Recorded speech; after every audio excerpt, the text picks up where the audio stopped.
Hello అండి అందరికీ. ఇదైతే గురువారం మార్నింగ్ వ్లాగ్ అండి. నేనైతే ఆ రోజుల్లో ఎక్కడికి వెళ్ళాను, ఏం చేశాను, ఏంటన్నది వ్లాగ్ అండి. నేనైతే ఎర్లీగానే లేచాను. ఆ రోజు 4:15కి అలా లేచాను. లేచిన వెంటనే అయితే పిల్లలకు కూడా లంచ్ బాక్స్ ప్రిపేర్ చేయాలి, మళ్ళీ నేను బయటకు వెళ్ళే పని ఉందని చెప్పి లేట్ అవుద్దని ముందు బియ్యం పెట్టేశాను పొయ్యి మీద.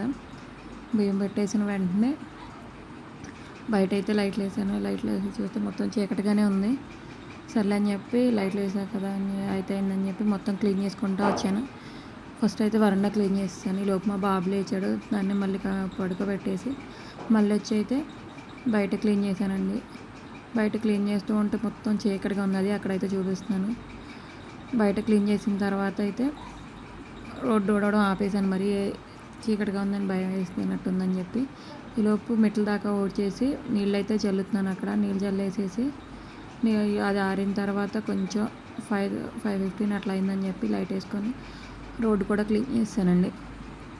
రోడ్డు క్లీన్ చేసిన తర్వాత ముగ్గు అయితే పెట్టేశాను. ముగ్గు పెట్టేసిన తర్వాత ఈలోపు అన్నం అయితే ఉడుకుతుంది. సరే ఈలోపు బట్టలు నానబెట్టాను. లెగ్గంగానే బట్టలు అయితే ఉతికేసాను. బట్టలు ఉతికిన తర్వాత అయితే పిల్లలకి టిఫిన్ కింద అలాగే చిన్నపాప లంచ్ బాక్స్ కూడా పులిహోర చేసి కట్టేశానండి.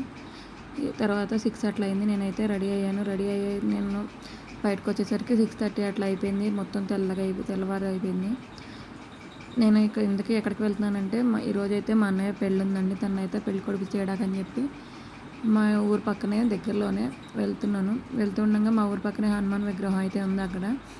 అదే మీకు అక్కడ చూపిస్తున్నాను. చూడడానికి చాలా బాగుంటుంది. ఆ రోజు క్లైమేట్ కూడా చల్లగా ఉంది. తర్వాత అపార్ట్మెంట్ దగ్గరికి అయితే వెళ్ళిపోయాను. మా పెద్దమ్మోళ్ళు 2nd ఫ్లోర్లో ఉంటారు. అక్కడికైతే వెళ్ళిన వెంటనే అయితే నేను దీపారాధన చేశానండి. తర్వాత అయితే 8:30కి అట్లా ముహూర్తం ఉంది పెళ్లి కొడుకుని చేసేది అని చెప్పి ఈ లోపు అన్నీ మా పెద్దమ్మ వాళ్ళు అయితే ప్రిపేర్ చేస్తున్నారు. నేనైతే అక్కడ ముగ్గు వేసాను. ముందు ముగ్గు వేసిన తర్వాత 8:30 అట్లా అయింది. మా పెద్దనాన్న చనిపోయారు కాబట్టి మా పెద్దమ్మ చేయకూడదని చెప్పి మా బాబాయ్ వాళ్ళు అయితే చేస్తున్నారు అక్కడ. వాళ్ళు చేసిన తర్వాత నేను మా అన్నయ్య కంటే చిన్నదాన్నే కాబట్టి అక్షింతలు ఏమి వేయలేదు. తనకైతే బట్టలు పెట్టాను. ఆ వీడియో అయితే తీయలేదండి, ఎందుకంటే అక్కడ వీడియో తీయడానికి కొంచెం ఇదిగా అనిపించింది.